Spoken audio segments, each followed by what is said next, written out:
வணக்கம். நான் உங்கள் டாக்டர் விமல். இந்த வீடியோ கண்டென்ட்ல நம்ம ஆனல் ஃபிஸ்டுலா பத்தி தெரிஞ்சுக்க போறோம். ஆனல் ஃபிஸ்டுலானா என்னன்னா பௌத்திரம்னு சொல்லக்கூடியதுங்க. சரிங்களா?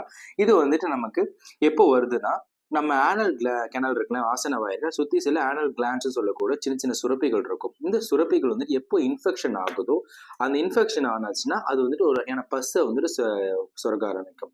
அந்த பஸ் இருக்கு இல்லைங்களா, அந்த பஸ்ஸை வந்துட்டு நம்ம தமிழ்ல சிலந்தி கட்டின்னு சொல்லுவோம். மெடிக்கலி நம்ம பெரிய அனல் ஆப்சஸ்ன்னு சொல்லுவோம். இந்த பஸ் ஃபார்மேஷன் வந்துட்டு அது ஒரு லிமிட்டை தாண்டும் போது அது வெளியே வர்றதுக்கு ஒரு பாதையை உருவாக்கி அந்த பாதையோடு அது வெளியே வந்து கொட்டுங்க.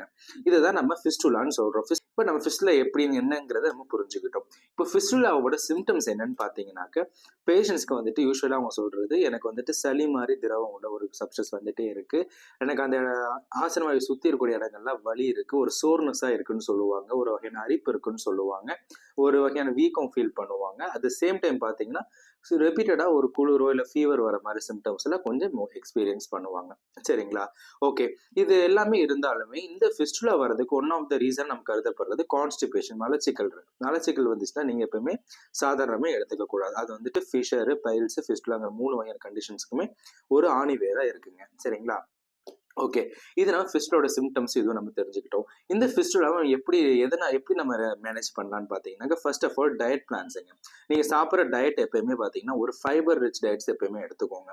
நீங்க நான் வெஜிடேரியனா இருந்தீங்கன்னாக்க கண்டிப்பா வீக்லி ஒன்ஸ் ஆர் டுவைஸ்க்கு மாதிரி எடுத்துக்க வேண்டாம். டெர்ஷியரி பார்த்தீங்கன்னாக்க வாட்டர் கண்டென்ட்ஸ் கொஞ்சம் அதிகமா குடிக்க பாருங்க. முடிஞ்ச வரைக்கும் 3.5 to 4 litres water one day per day consume பண்ணி ட்ரை பண்ணுங்க ஆன் ஆவரேஜ். ஓகேங்க. இதான் டயட்ரி மேனேஜ்மெண்ட்ஸுங்க. அடுத்தபடியா மெடிக்கல் மேனேஜ்மெண்ட்ஸ் பார்த்தீங்கன்னாக்கா, mostly surgery is the best option நிறைய பேர் சொல்லுவாங்க. பட் ஆனால் சர்ஜரியே பண்ணியிருந்தாலுமே நம்ம கிளினிக் வர எவ்வளோ பேஷண்ட்ஸ், டாக்டர் இப்போ தான் சர்ஜரி பண்ணேன், எனக்கு 1 இயர் கூட டைம் ஆகல, மறுபடியும் எனக்கு இன்னொரு இடத்துல வருதுன்னு சொல்லுவாங்க. மோஸ்ட்லி பார்த்தீங்கன்னாக்கா அந்த டிஸ்சார்ஜ் இன்னும் அதிகமாக வருது, இப்போ ஸ்மெல் அதிகமாக வருதுன்னு சொல்கிறவங்க தான் பார்த்தீங்கன்னா மேக்ஸிமம் இருக்காங்க. ஸோ நீங்கள் சர்ஜரி ஒன்ஸ் பண்ணுறதை விட நீங்கள் இருக்க ஃபிஸ்டுலா வந்துட்டு நேச்சுரலாக ஹோமியோபதி மெடிசன்ஸ் மூலியமாக உங்களால் சரி பண்ணிக்க முடியுங்க. நம்ம ஹெச்கே மல்டி ஸ்பெஷாலிட்டி ஹோமியோபதி கிளினிக்கில் எங்களோட ப்ரிஸ்கிரிப்ஷன்ஸ் மூலியமாக நாங்கள் எவ்வளவோ ஃபிஸ்டுலா பேஷண்ட்ஸ்க்கு நாங்கள் கியூர் கொடுத்துருக்கோங்க. நாங்கள் எங்களோட கான்செப்ட் ஆஃப் ப்ரிஸ்கிரிப்ஷன் மூலியமாக அந்த பஸ் மாதிரி வருது இல்லைங்களா, வடியுது இல்லைங்களா, அது எல்லாமே கூட 100% ஸ்டாப் ஆகிடும். அட் த சேம் டைம் மறுபடியும் ரெக்கரன்சி வராமல் நம்ம என்ன பண்ணலாங்கிறத நம்ம பிளான் பண்ணிக்கலாம். ஓகேங்களா? மேலும் உங்களுக்கு பௌத்திரம் இருக்குங்களா, தைரியமாக நீங்கள் டிஸ்கிரிப்ஷனில் இருக்க எங்கள் நம்பருக்கு நீங்கள் கால் பண்ணுங்கள். மேலும் டீட்டெயில்ஸ் தெரியணுன்னாக்கா கமெண்ட் பாக்ஸில் மெசேஜ் பண்ணுங்கள். தேங்க்யூ.